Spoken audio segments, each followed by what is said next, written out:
नमस्कार, मैं हूं आशीष चित्रांशी और आप देख रहे हैं the news launcher. Mid day मुद्दा विद सुखपाल खेड़े। और आज दोपहर में जब हम ये चर्चा रिकॉर्ड कर रहे हैं तो बड़ी खबर मोदी की विदेश वापसी के बाद बुलाई गई इमरजेंसी मीटिंग की। मोदी 5 देशों की सैर करके लौटे और 5 देशों में क्या क्या हुआ है अब फिर रिपीट हम नहीं करना चाहते, क्योंकि कई दिन पिछले 3 दिनों से लगातार उन 5 देशों में जो नक्कटाई हुई है उसी के किस्से बताए जा रहे हैं। अब 5 दिन बाद लौटे हैं और खाली हाथ लौटे हैं। जो उपलब्धियां बताई जा रही हैं वो उपलब्धियां सिवाय लफाजी कुछ भी नहीं है। उसमें कंक्रीट कुछ नहीं है, डेटा कुछ नहीं है। आपको दिख रहा होगा भविष्य के लिए व्यापार बढ़ाने का समझौता, भविष्य में 2030 तक हम ये कर देंगे इसका समझौता। कंक्रीट एग्रीमेंट क्या होते हैं? आप पहले के प्रधानमंत्रियों को आप देखेंगे, एग्जाम्पल के साथ हम आपको दिखा देंगे। मनमोहन सिंह, अटल बिहारी वाजपेयी, उसके पहले आप छोड़ दो, उसके पहले नहीं जाते। वो विदेश जाते थे या विदेश से कोई राष्ट्राध्यक्ष आता था तो कुछ कंक्रीट एग्रीमेंट होते थे। पता चला कि अलवर में फला एक जो है इंस्टीट्यूट बनेगा, उसमें दोनों देश ज्वाइंट रिसर्च करेंगे। फला जगह रिएक्टर बनेगा, फ्रांस का राष्ट्राध्यक्ष है उसकी मदद से बनेगा, वहां पर टेक्नोलॉजी ट्रांसफर होगा। ऐसे कंक्रीट एग्रीमेंट्स होते थे। ये वेग नहीं कि हम दोनों मिलकर के दुनिया को अगुवाई देंगे। अरे यार, लफाजी के सिवा ये क्या है? भारत और इटली मिलकर के दुनिया को रास्ता दिखाएंगे। अरे भाई, ट्रैफिक पुलिस में भर्ती हो जाओ फिर तुम लोग। कंक्रीट क्या है? खैर, हम उस पर आएंगे। फिर मैं चला गया हूं विदेश का, क्योंकि इससे पीड़ा होती है। 5 देश घूम के आए हो राजा साहब और फिर झुंझुना बजा रहे हो।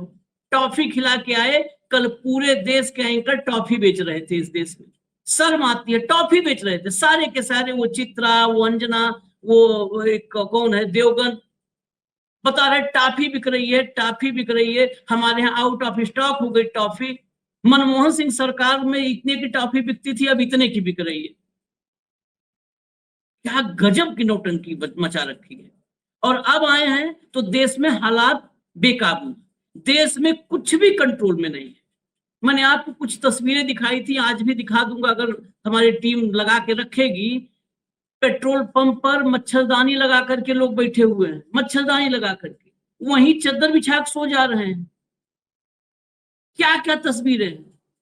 लेकिन बेपरवाह प्रधानमंत्री घूम रहे थे। लौटे तो तत्काल आदेश आया कि दिल्ली से बाहर कोई भी मंत्री नहीं जाएगा। कोई भी मंत्री, कैबिनेट मिनिस्टर, जो है राज्य मंत्री, स्टेट मिनिस्टर, उप मंत्री जो होते हैं, स्वतंत्र प्रभार, कोई भी नहीं जाएगा बाहर। सबके साथ मोदी जी में बैठक करने वाले। ये सबके साथ बैठक से कई सवाल खड़े होते हैं। सामान्य तौर पर कोई भी बड़ा फैसला कैबिनेट मीटिंग में ही लिया जाता है। राज्य मंत्री मतलब मंत्री परिषद की बैठक, ये रेयरेस्ट ऑफ रेयर होती है। मंत्रिपरिषद की बैठक की जरूरत किसी बड़े फैसले के लिए होती नहीं है। और नरेंद्र मोदी जो कैबिनेट में ही नहीं विश्वास रखते हैं, वो मंत्रिपरिषद की मीटिंग क्यों बुला रहे हैं? क्या कैबिनेट की मीटिंग बुलाई थी नोटबंदी के वक्त? क्या कैबिनेट की मीटिंग बुलाई थी 3 काले कानून किसानों के लिए लाए थे तब? कभी कैबिनेट मीटिंग नहीं। ये कैबिनेट मीटिंग क्या देश में जो जेनजी के भीतर का आक्रोश अलग अलग जगहों पर उभरना शुरू हुआ है, ये उसकी परिणति है? सवाल बहुत सारे गंभीर हैं इस इमरजेंसी मीटिंग को लेकर के। भाव को ले आइए, भाव को ले आइए। 4 मिनट हो गया, मैं जोड़ा नहीं। स्वागत है भाव। जरा हेडलाइन दिखाइए, हेडलाइन, फिर चलते हैं खबर के भीतर। हेडलाइन: पीएम मोदी ने आज कैबिनेट मीटिंग बुलाई, सभी मंत्रियों से मौजूद रहने को कहा। कई अटकलें हैं इस पर, कई अटकलें हैं, अटकलबाजियों का बाजार गर्म है।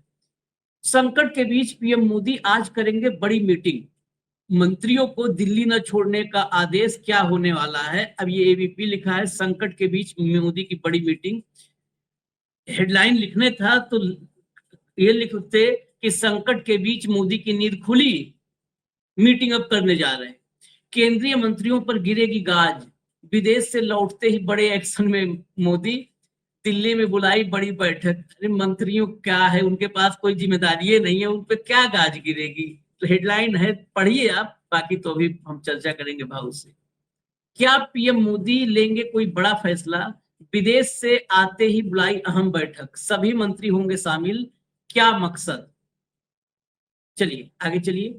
इस जो है इसमें इस हेडलाइन को जो आखिर में आपने देखा, इसको बदला भी गया है। पहले इस बैठक में, उस हेडलाइन में लिखा हुआ था कि साल की पहली बड़ी बैठक।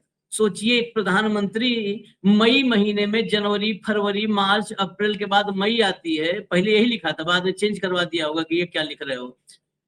उसमें लिखा कि साल की पहली बड़ी बैठक। देखिए नीचे अंदर लिखा भी है वो बात जो मैंने कहा था। प्रधानमंत्री मोदी की अध्यक्षता में होने वाली इस बैठक में सभी कैबिनेट मंत्री, स्वतंत्र प्रभार वाले राज्य मंत्री और अन्य राज्य मंत्री शामिल होंगे। मंत्रिमंडल में फेरबदल की अटकलों के बीच यह इस साल मंत्रिपरिषद की पहली बैठक होगी।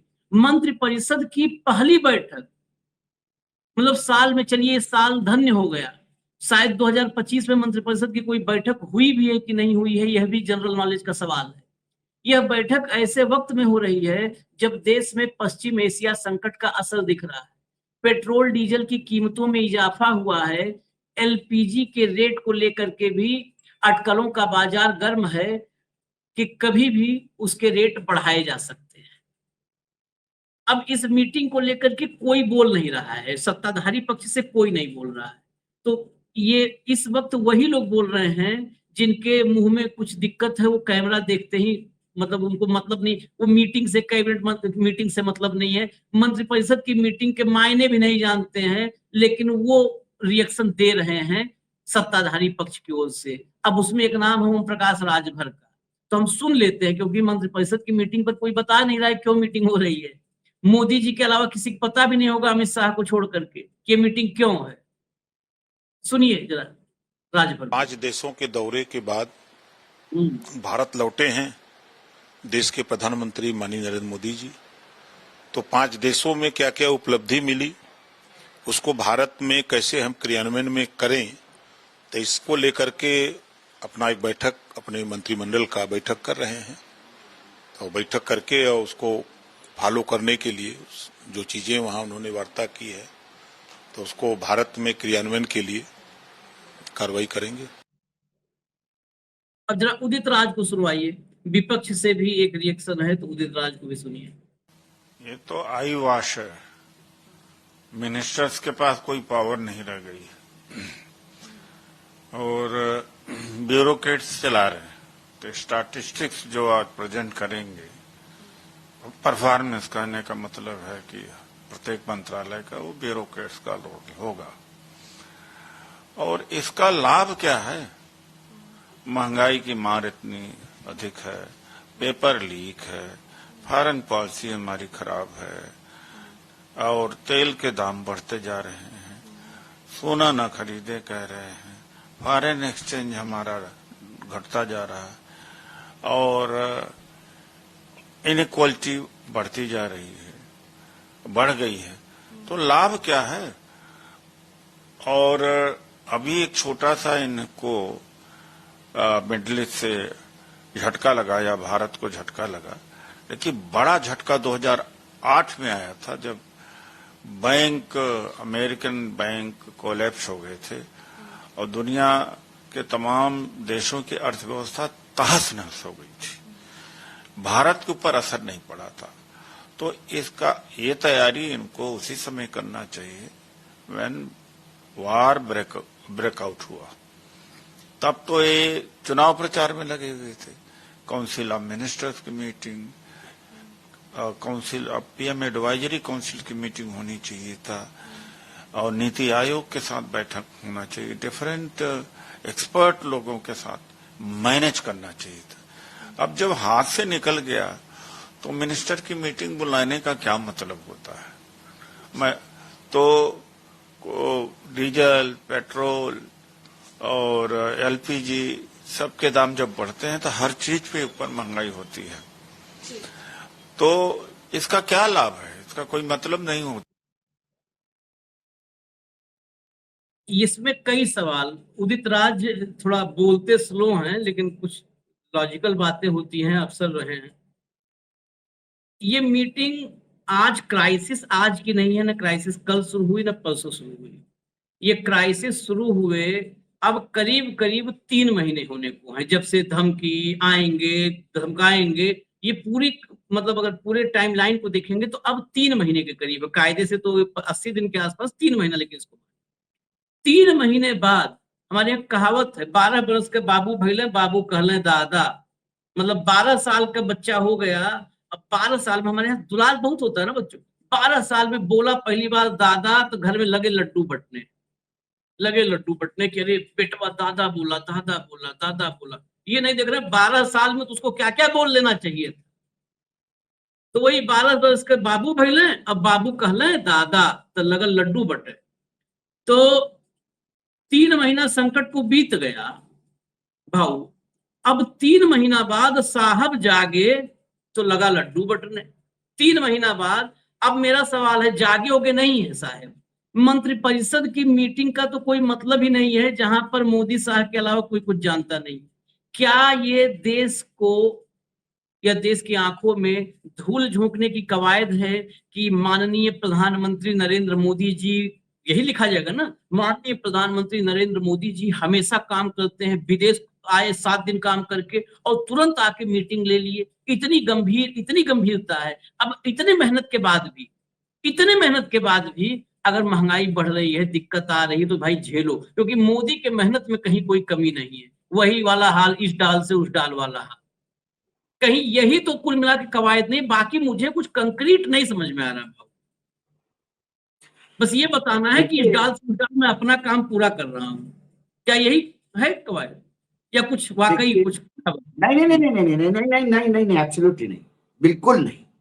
मैं उदित जी के बिल्कुल मैं जानता हूं, और मुझे तो लगता है कई बार उदित जी को लगता होगा कि मैं गलत टाइम पे रिटायर्ड हो गया या वीआरएस ले लिया। अभी तो ऑफिसरों का टाइम है। ये देश नौकरशाह चला रहे हैं। मंत्री की औकात चपरासी से ज्यादा नहीं है हमारे यहां। लेकिन देश को यह लगना चाहिए कि प्रधानमंत्री चिंता कर रहे हैं। कैसे लगेगा जब जितने भी चीयर लीडर हैं वो सुबह से शाम तक इस बात पर डिस्कशन करेंगे कि 5 दिन के अथक ट्रैवल के बाद, थक के आने के बाद 1 मिनट की भी रेस्ट नहीं लेते हुए माननीय प्रधानमंत्री देश की चिंता को लेके पहली बार, कैबिनेट होती क्या है, कैबिनेट मिनिस्ट्री में जनरली कैबिनेट मीटिंग में कैबिनेट मिनिस्टर्स बैठते हैं और राज्य मंत्री स्वतंत्र प्रभार वो आते हैं। इसमें राज्य मंत्री जो असिस्ट करते हैं कैबिनेट को वो नहीं होते। लेकिन ये अलग टाइप की कैबिनेट है, ये बड़ी कैबिनेट मीटिंग है जिसमें कैबिनेट मिनिस्टर, राज्य मंत्री स्वतंत्र प्रभार और बाकी राज्य मंत्री भी रहेंगे। और प्रधानमंत्री स्टॉक टेकिंग करेंगे, क्या हुआ क्या नहीं उनको पूछेंगे, सब चीजें करेंगे। हमारे मंत्री क्या बैठे हैं, मैं तो 2 मंत्री, कोई भी मंत्री को किसी को यदि उसके डिपार्टमेंट के 4 सवाल पूछ ले तो हाथ ऊपर कर देगा वो। ये तो हालत है मंत्रिमंडल की। सारी ब्यूरोक्रेसी चला रही है मंत्रिमंडल, सरकार ब्यूरोक्रेसी चला रही है। सीधा पीएम से या अमित जी के यहां से कंट्रोल होता है चीजों को। और सरकार चल कहां रही है? सरकार चल रही होती तो आज इतना महंगाई की मार नहीं पड़ती। सरकार चल रही होती तो कॉकरोच पार्टी पे 60 लाख लोग रजिस्टर नहीं होते, फॉलोअर नहीं होते। सरकार चल रही होती 1 करोड़ हो गए। हाँ, 1 करोड़ हो गए, 1 करोड़ लोग नहीं होते। और अभी तो उसने कहा कि मैं चुनाव भी लड़ने की, अब पार्टी को रजिस्ट्रेशन नहीं करवाऊंगा। अभी वो हो गया एक क्रांति। मैंने क्या कहा, क्रांति ऐसी होती है, वो जो स्पार्क है यही होता है और ये जेनजी करेगा। ठीक है, मैं धन्यवाद देता हूं। मैं अभी तक हम कोसते थे न्यायपालिका को, मैं तो साष्टांग दंडवत न्यायपालिका। मैंने तो सुप्रीम कोर्ट का एक फोटो मेरे टेबल पे लगा के रखी है। अभी मैं रोज सुबह नमस्ते करता हूं कि आपने एक ऐसा डायलॉग मार दिया जिसके चलते कम से कम इस बहाने तो लोगों को समझ में आ गया कि उनकी औकात क्या है। देश में प्रधानमंत्री को चिंता करने की जरूरत थी तो प्रधानमंत्री को मीटिंग खेलने की जरूरत नहीं है। प्रधानमंत्री को एक्शन लेने की जरूरत है। जब एक्शन लेनी थी तब तो आप चुनाव में वोट मांग रहे थे। जब पूरा जितना भी अर्थशास्त्र को समझने वाले, विदेश नीति को समझने वाले जितने भी लोग थे वो लगातार सोशल मीडिया से लेके अखबारों से लेके सभी जगह आर्टिकल्स लिख रहे थे कि भयावह स्थिति आएगी, सरकार जग जाए, भयावह स्थिति आएगी, सरकार जग जाए। हमें रशिया से संबंध अपने मजबूत करने होंगे क्योंकि आने वाला समय तेल का बहुत क्राइसिस होंगे। ये लोग खाली युद्ध जब तैयारी हो रही थी तब, लेकिन हमारे प्रधानमंत्री जी वो 150 रुपए का मेडल गले में टांगे पहुंच गए वहां पे इजराइल में और उसको बाप बना के आ गए। हम कहां हैं मुझे बताइए ना। आपने सही कहा, मुझे आंकड़े चाहिए। राइफल जब आपने खरीदा तब तो बाकायदा बोला था कि राइफल का सौदा हुआ है, इतने प्लेन का सौदा हुआ है फ्रांस से, डेसल्डॉर्फ से, और उसमें इतने प्लेन आएंगे, उसकी कीमत ये होगी, पहले 36 इतने फेज में आ जाएंगे, उसके बाद उसका जो ऑफसेट पार्टनर है वो अनिल अंबानी होगा। उसमें तो बिल्कुल सारी सारी चीजें होती है। जब आप लंका में जाते हैं तो वहां से तो बाकायदा बता के आते हैं कि अपने देश के बहुत प्रसिद्ध उद्योगपति, एक जो सबसे बड़ा यूट्यूब चैनल अपने आप को कहता है, उसके अनुसार देश की विकास गाथा लिखने वाला गौतम अडानी वहां पे क्या कम करेगा और गौतम अडानी के लिए सरकार ने क्या किया।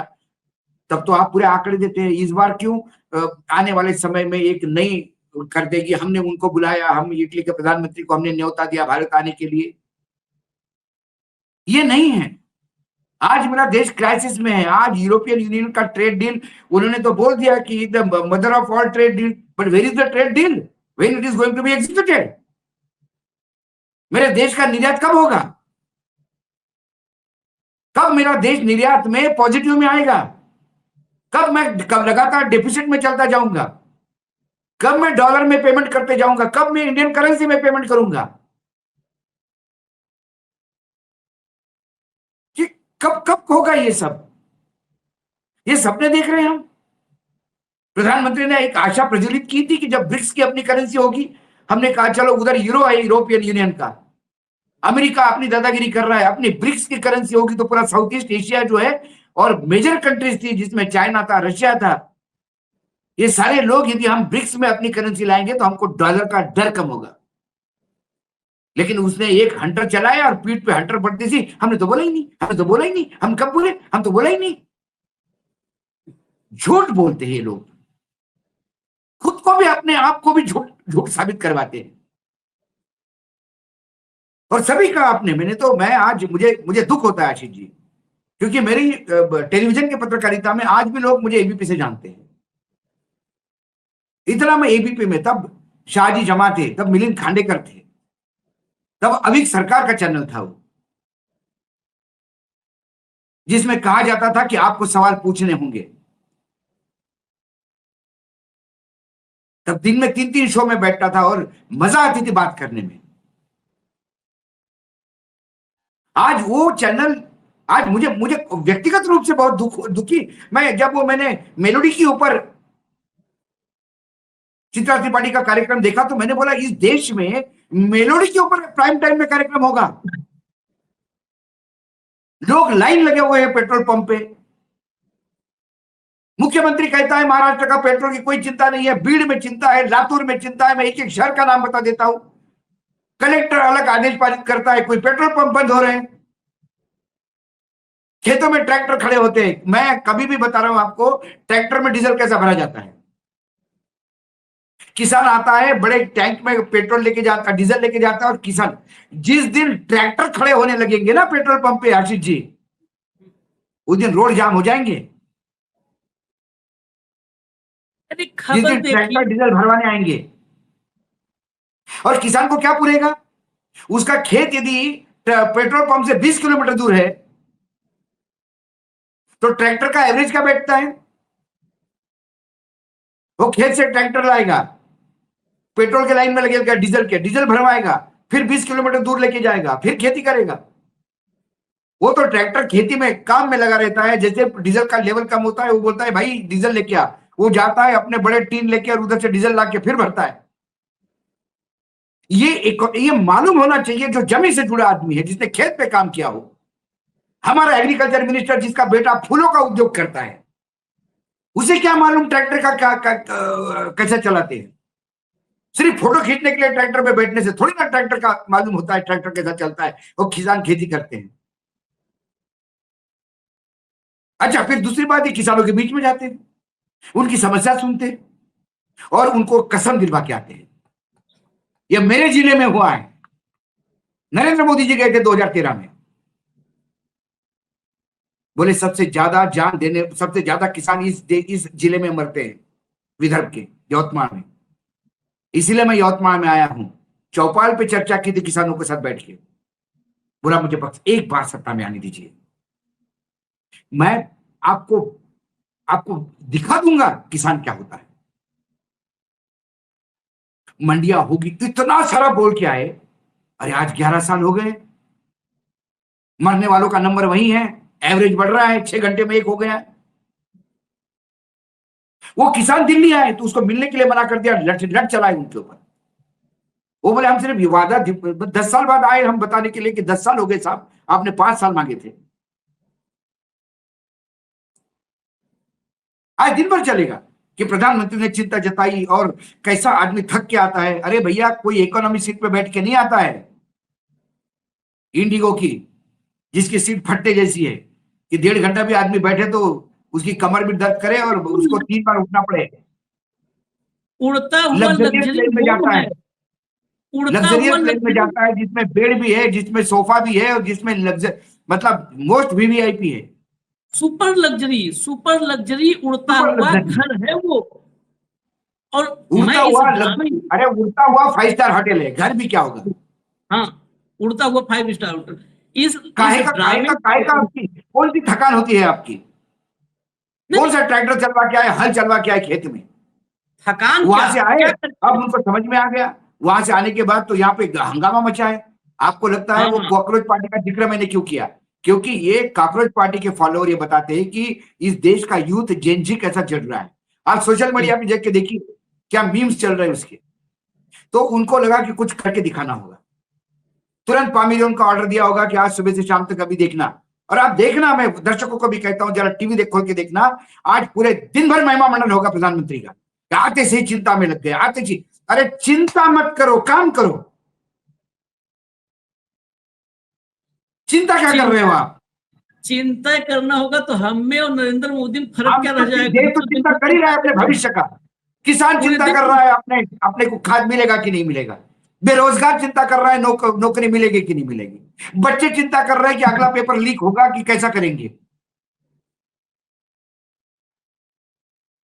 चिंता पूरे देश को है जी। आपको चिंता करने की जरूरत नहीं है, आपको सॉल्यूशन निकालने की जरूरत है जो आपके पास नहीं है, क्योंकि आपने सिवाय हवाबाजी के और बोलने के कुछ नहीं किया इतने दिनों तक। सिर्फ मन की बात करना, लोगों को सपने दिखाना कि 1947 में देश कैसा होगा। अरे देश जिंदा रहेगा तो 2047 में देखेगा क्या होगा। वर्तमान में तो 2026 में तो जी लें। आग बरस रही है, पूरे देश में हाहाकार है। अभी आज मैं तथ्यों की बात करूं, गीता गोपीनाथ आईएमएफ में भारतीय मूल की है ना। भारतीय मूल का सुन के ही थोड़ा सा आप लोगों को लगता होगा यही सच बोली मान गया, वो तो हेली लिंक थी, वो फर्जी पत्रकार थी, उसके पास कम ज्ञान था। लेकिन गीता गोपीनाथ आईएमएफ की चीफ रही।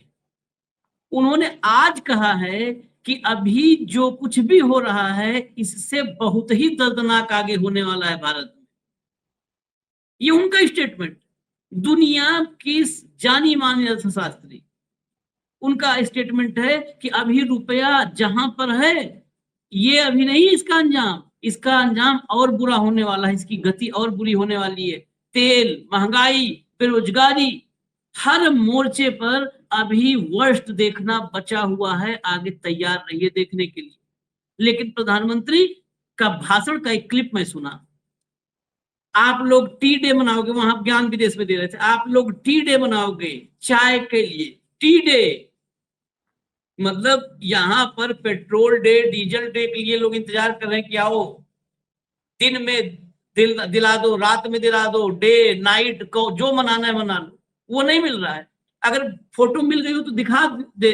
एक जगह आज खबर क्या आई है, असलहा लेकर के 2 नौजवान पहुंच गए पेट्रोल पंप पर तेल के लिए, पुलिस पकड़ के ले गई। मतलब उनको लगा ऐसा। ये देखिए, ये मच्छरदानी में, ये भाऊ महाराजगंज का है जिस शहर से कांग्रेस की प्रवक्ता सुप्रिया हैं, उनके हाँ। पिताजी थी। ये उसी महाराजगंज का है। ये मच्छरदानी देखिए, पेट्रोल पंप है, ये देखिए पेट्रोल पंप है। पीछे देखिए, गैलन लाइन में खड़े हैं, इंसान थक के सो चुका है और गैलन बेचारे वो थकते नहीं हैं तो वो लाइन में। ये देखिए, ये पेट्रोल पंप है, पेट्रोल पंप है।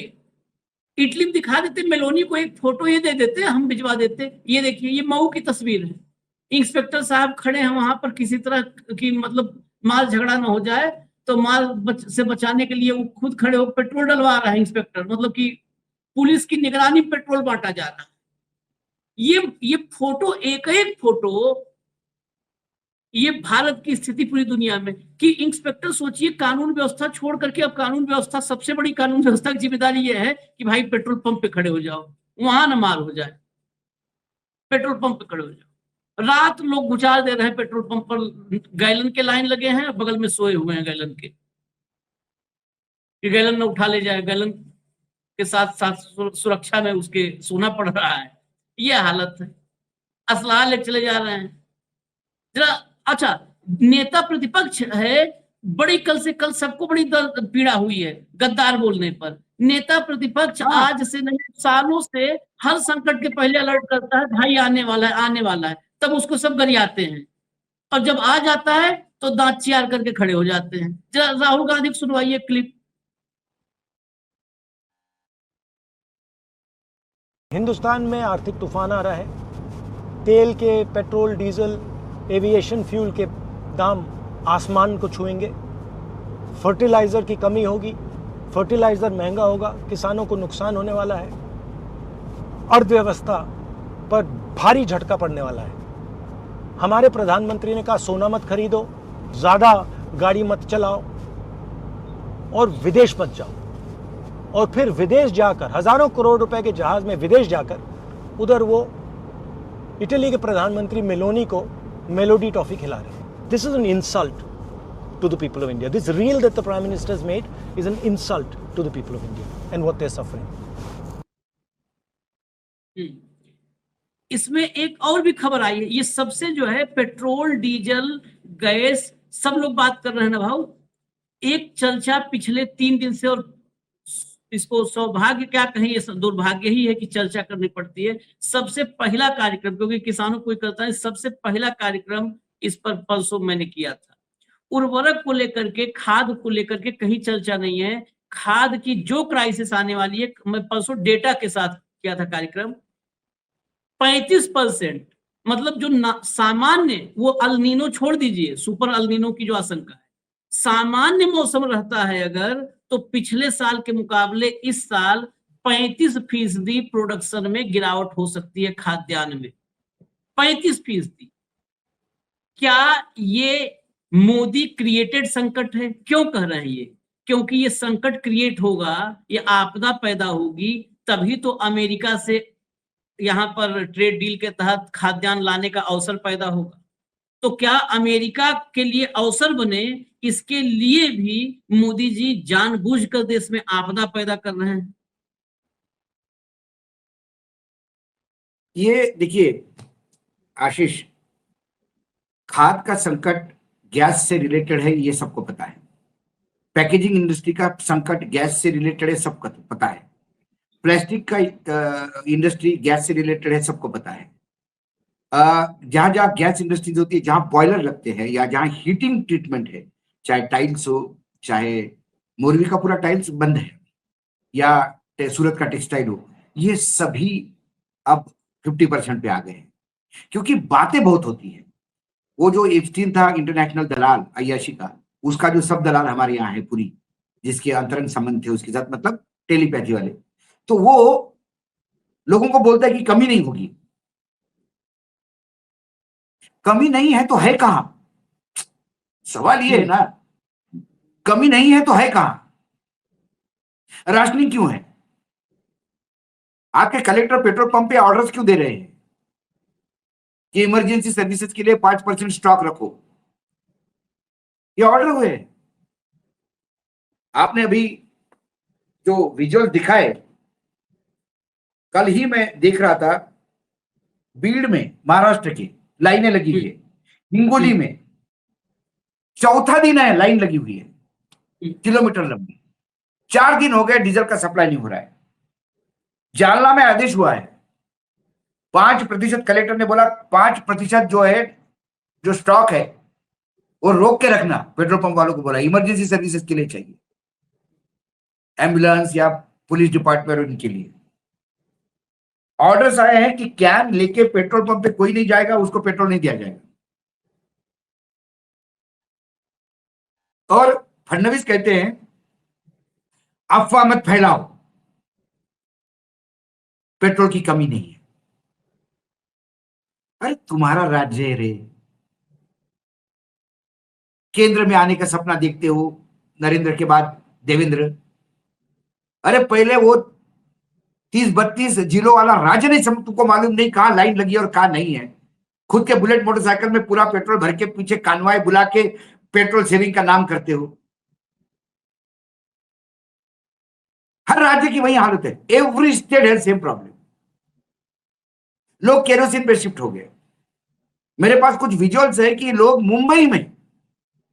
मुंबई जैसी जगह पे फुटपाथ पे लकड़ी से लोग चूल्हा जला के चाय बना रहे हैं। हाँ, वो आपने भेजा था, मैंने देखा। हाँ, होता क्या है आशीष जी, मुझे एक बात बताइए, यदि मैं एक चाय की टपरी चलाता हूं, मेरा पूरा परिवार उस पर चलता है, गैस नहीं है तो उस टपरी पे मुझे इलेक्ट्रिक का कनेक्शन तो मिलेगा नहीं, क्योंकि दिन में मैं चाय बेचता हूं, सुबह होती है मैं चाय बेचना शुरू करता हूं, शाम को वाइंड अप कर लेता हूं। अब ऐसे में मैं क्या करूंगा? केरोसिन मिल नहीं रहा है। केरोसिन मिल भी जाए तो स्टोव कहां से लाए? वो पंप वाले स्टोव या बाती वाले स्टोव वो आए नहीं मार्केट में। तो फिर चूल्हे उन्होंने फिर क्या किया भाई? पहले तो ये था कि आप एक प्लेटफॉर्म बना के उस पर गैस रखते थे, कोई अभी चूल्हा जलाओगे तो नीचे कुछ चाहिए, तो उन्हें फुटपाथ पे नीचे चूल्हा बनाया, ईंटें रख के। विजुअल दिखाया मैंने को, लोग पकौड़ा तल रहा है उस पे। हाँ, वो बोरी बलिया कहाँ का था वो विजुअल आपने हाँ, भेजा था, मैं तो यदि मुंबई जैसे महानगर में, अच्छा वो लकड़ी कहां से लाता होगा वो भगवान जाने बेचारा, क्योंकि मुंबई में लकड़ी भी नहीं मिलती, कहां से लकड़ी लाएगा वो? आप चलिए। दिल्ली में जाइए, कहीं से कंडे मिलने के लिए भी, चलो ठीक है, मैं तो जहां रहता हूं सामने वो चिल्ला गांव है तो वहां से कंडे मिल जाएंगे, लेकिन आप साउथ दिल्ली में रहने वाले लोगों को कहां से कंडे, मुंबई में जो रहता है वहां से कहां से कंडे लाएगा? कंडे नहीं मिल रहे, लकड़ी नहीं मिल रही है। शहरों में लकड़ी का उपयोग सिर्फ शमशान में होता है, जलाने के लिए। कई जनरेशन है जिन्होंने लकड़ी जलते हुए देखी नहीं।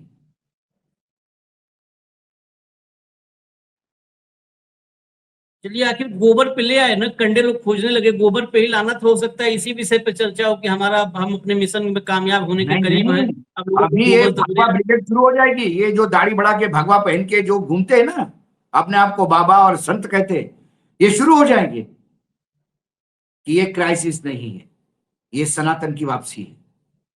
अरे वो बोला था एक जाहिल, क्या नाम है उसका, ये है कथा कलता, बोला था जब शुरुआत में दिक्कत की बात हुई, कहा कि वो गैस से पे खाना बनने से उसमें अच्छा खाना नहीं बनता, वो नुकसानदेह होता है।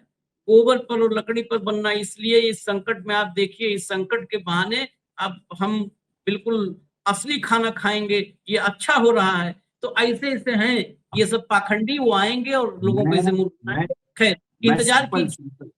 मैं सिंपल एक बात कहता हूं आशीष जी, कि जब आप मुंबई से बेंगलोर रोड पे आगे निकलेंगे, पुणे से आगे सातारा कोल्हापुर उस रोड पे निकलेंगे, तो हर जगह मतलब जिसको हम डेलिकेसी कहते हैं, लग्जरी, हम कहते हैं ना 5 स्टार होटल में ज्यादा महंगा होता है और बहुत लग्जरी से लोग खाना खाते हैं, वो लग्जरी है चुलीवरचं मटन, चुलीवरची उसळ, चुलीवरचा खाना, मतलब चूल्हे पे बना हुआ खाना ये लोग ज्यादा पैसे देके खाते हैं।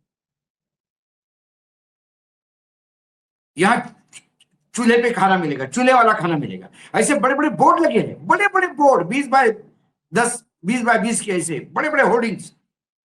5 किलोमीटर बाद फला फला ढाबा, फला फला होटल, रेस्टोरेंट, जहां चूल्हे पे खाना बनता है। मोदी जी ने कहा कि पूरे देश को तरक्की करना है, पूरे देश को चूल्हे का खाना बना दो, लग्जरी करवा दी। चलिए शाम की मीटिंग हो जाए, हमारी भी नजर है, देश की भी नजर है कि इस इवेंट में क्या होता है। हालांकि होना जाना कुछ नहीं है इस इवेंट में, ये सिर्फ और सिर्फ मोदी मीडिया के लिए इवेंट हो रहा है। तो जो भी होगा हम लेकर आएंगे, हम बताएंगे आपको, बस अभी जाने दीजिए। ये आज की मीटिंग वो रेस्टोरेंट है जहाँ खाया पिया कुछ नहीं, गिलास फोड़ा 1.5 रुपए। इस पूरे मीटिंग से कुछ निकलने वाला नहीं है, कुछ निकलेगा नहीं है। लेकिन ये जो मीटिंग पर चाय पानी का खर्चा होगा अंदर बैठ के, और ये मीटिंग के लिए जो लोग गए हैं डीजल जला के, ये गिलास फोड़ा 1.5 रुपया हम पे आएगा, आप पे और मेरे पे। ये मेरे दर्शकों पे आएगा जिनके खून पसीने की कमाई से टैक्स वसूला जाता है, और उसी टैक्स पे ये खर्चा करते हैं। चलिए जो आएगा शाम को हम लेकर के आएंगे, क्योंकि खबरों का आज खबरें बहुत सारी हैं। मोदी जी आए हैं ना, तो मोदी जी आए हैं तो खबरें आएंगी। मोदी जी नहीं थे तो दिन भर झुनझुना बजा रहे थे, सब टॉफी खा रहे थे। तो अब खबरें बहुत सारी हैं, लेकर के आनी है आप तक। धन्यवाद भाऊ, बहुत बहुत धन्यवाद, नमस्कार।